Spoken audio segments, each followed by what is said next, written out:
Have you ever been ostracized, lied about, and excluded from a whole group of people?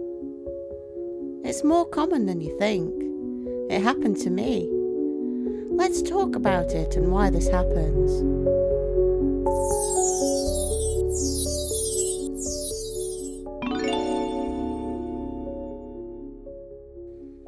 If this did happen to you, I'm really sorry you went through that. Being targeted like that can feel incredibly painful and confusing. While I can't know the exact motivations of those people, situations like this often arise from a mix of group psychology, insecurity, and projection. Group dynamics and herd behavior. Sometimes groups form a shared identity by choosing an outsider. It can create a false sense of unity for them, at the expense of another person. Humans evolved to survive in groups, and belonging is deeply tied to safety. Sometimes a group strengthens its sense of unity by excluding or targeting someone else. It's a primitive form of bonding. By turning against one person, they affirm to each other, "We are the insiders, she is the outsider." This isn't about truth or fairness, but about creating cohesion through division. Jealousy or insecurity. If they perceive something about you, your confidence, kindness, appearance, or even independence, as a threat, they might have tried to tear it down rather than face their own feelings. If you have qualities they admire or secretly wish they had, like confidence, beauty, kindness, creativity, independence, they may feel threatened. Instead of admiring you or learning from you, they attempt to diminish you. Lies and ostracism become ways of leveling the field in their minds, so they don't have to face their own feelings of inadequacy. Projection. People sometimes project their own fears, flaws, or guilt onto someone else, making you the scapegoat. Projection is a psychological defense mechanism. A person who feels guilty, envious, or insecure might unconsciously dump those feelings onto someone else. For example, if they feel dishonest or untrustworthy, they may accuse you of being deceitful. This allows them to avoid facing their own flaws by pinning them on an external target, you. Power struggles. Gossip and lies are often used as tools to gain social control or status in a group. Groups often have hidden hierarchies. One person may want to be the queen bee or hold social control. Gossip is a powerful social weapon. It can elevate the speaker by lowering the target. Lies and exclusion are tools to weaken you, so someone else can gain more status, authority, or influence within the group. Lack of empathy. Some individuals simply follow the group without questioning, out of fear of being excluded themselves.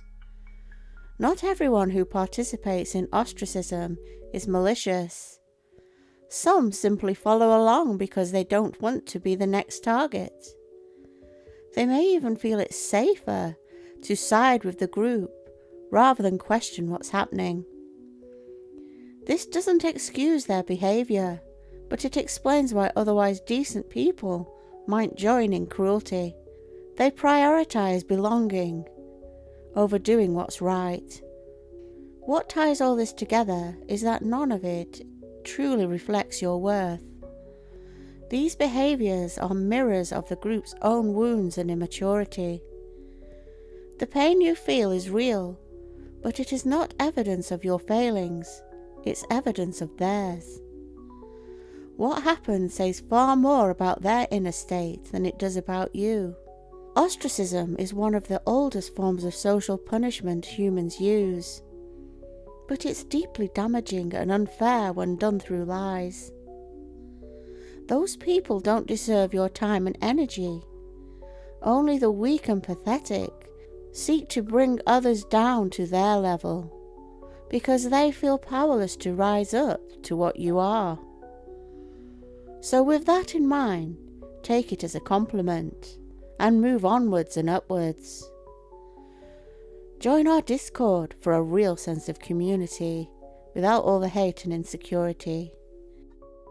The dangers of groupthink. Lessons from the third wave. In 1967, history teacher Ron Jones conducted a bold classroom experiment at Chubbuly High School in California. His students had asked how ordinary German citizens could have supported or ignored the atrocities of the Nazi regime. Instead of answering with words, Jones decided to show them. He created a movement called the Third Wave. The rules seemed harmless at first. Students had to sit in perfect posture, address each other with discipline, and salute one another with a special gesture. Quickly, the group developed a sense of exclusivity and pride. Within days, students began policing each other's behaviour, reporting those who broke the rules, and excluding peers who refused to participate. What started as a history lesson rapidly became a living demonstration of how easily people can slip into authoritarianism. By the end of the week, the classroom had transformed into a microcosm of dictatorship. Students who once questioned authority were suddenly loyal soldiers of the movement. Others felt pressured to conform, fearing they would be ostracized if they resisted. Jones eventually ended the experiment, shocking his students with the revelation: "You experienced what it is like to be part of a fascist movement. This is how it happens." What this experiment reveals: conformity is powerful. Most people prefer to belong rather than stand apart. Even intelligent, compassionate individuals may suppress their own doubts when they see a majority moving in one direction. Authority is seductive. When someone offers simple rules, clear hierarchy, and a sense of purpose, groups may accept them without question, even if those rules undermine freedom and compassion. Us versus them thinking emerges quickly.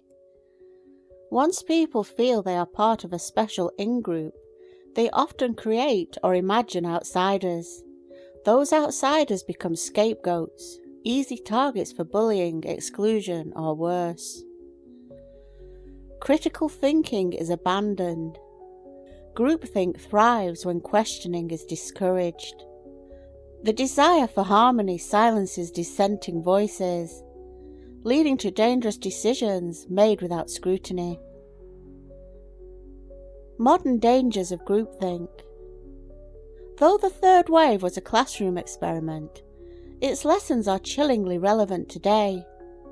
Groupthink can take root anywhere: in politics, religious movements, online communities, or even small social circles. Once individuals stop questioning and simply follow, they become vulnerable to manipulation. This is how extremist ideologies gain traction, how cults form, and how bullying flourishes in schools or workplaces. In the digital age, echo chambers on social media amplify groupthink. Algorithms feed people only what confirms their existing beliefs, reinforcing divisions and fueling hostility towards outsiders. The result can be mass polarization, radicalization, or the dehumanization of those who think differently. How to resist groupthink. Cultivate self-awareness. Notice when you feel pressured to conform. Ask yourself whether your agreement is genuine or just a fear of exclusion. Value dissenting voices. Those who disagree often see dangers the majority is blind to. Instead of silencing them, listen. Strengthen critical thinking. Question not only the group's ideas, but your own assumptions. Practice empathy. Remember the humanity of outsiders and resist the urge to scapegoat. The lesson of the third wave is timeless. The line between ordinary community and dangerous groupthink is thinner than we like to admit. The same psychological mechanisms that once led to fascism or persecution are still alive in every society. The challenge is not to deny this vulnerability, but to recognize it, and to consciously choose integrity over conformity, compassion over exclusion. That's all for now. I hope you've enjoyed this video and got something from it. If you've ever been excluded or ostracized, post a comment below. Okay, that's all for now. Bye.